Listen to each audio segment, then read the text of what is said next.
Well, hello, it's Mark Albert, and I'm really glad you're with me today. Today, we're going to have fun. I'm going to tell you about how my wife helped me with a spending problem that I had when we were newly married.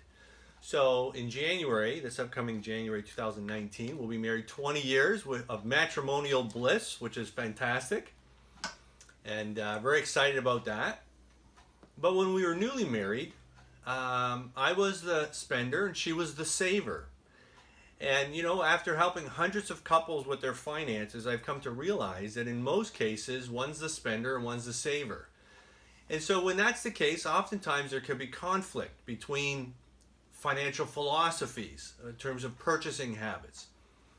And when we bought our first house, after we've been married a couple years, I had a habit of purchasing not large ticket items, but kind of mid-sized ticket items, $50, $100, $150, without consulting with my bride, and so that created a problem. First of all, created a problem financially because we didn't have the money to spend extra money like that. Secondly, created a problem for my wife because she was a saver and I was spending more, but I wasn't talking to her about it. And I'd come home with a lamp or something, because we bought a house and we hardly had any furniture. And it's okay when you're newly married to buy a house and not have to buy everything on credit. It's okay to wait to buy a couch. It's okay to wait to get different things. And so what happened was we had some discussion. We tried to think through a solution. It's important when you're speaking as husband and wife, thinking through a solution of how to improve your finances when one of the spouses, like myself, is the spender.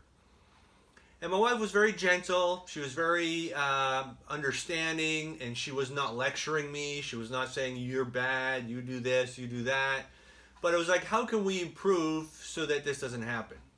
And so since purchasing decisions are first and foremost emotional, so if I go to Canadian Tire and I see a lamp there and we don't have a lamp, I may buy it because I'm making an emotional decision, judgment call. And on the way home, I rationalize it, saying, oh, it's good, or, this is fine. And then I get home and my wife's like, well, why did we get that? We didn't need that, and stuff like that. So this is the solution that worked for us. Solution was, if there was anything that was over $50 that I wanted to buy, I first had to talk to my wife. I couldn't just buy it. And so that phase one was I had to talk to my wife. Phase two was that after I spoke to her, we couldn't buy it on that day. We had to wait a number of days before we bought it. And so what that does is it took away the emotional out of the equation, and we think it through logically, because buying decisions are first emotional. And so you take away the emotional, my wife and I talk it through rationally. We come to understand that either we needed it or we didn't need it. But if we did need it, it allowed us both to do research and to see where maybe the best deal is, and then eventually buy it as part of a strategy. And so I just want to share that with you, because when we were newly married, it was a big problem. And I was the problem as a spender.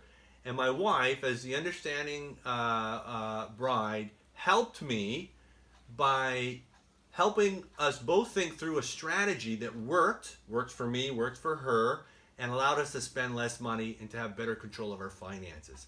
So these are some thoughts. If you have an issue with your spouse, spending, having nice discussion, making sure that the conversation is not conflict oriented, and think through solution oriented, okay?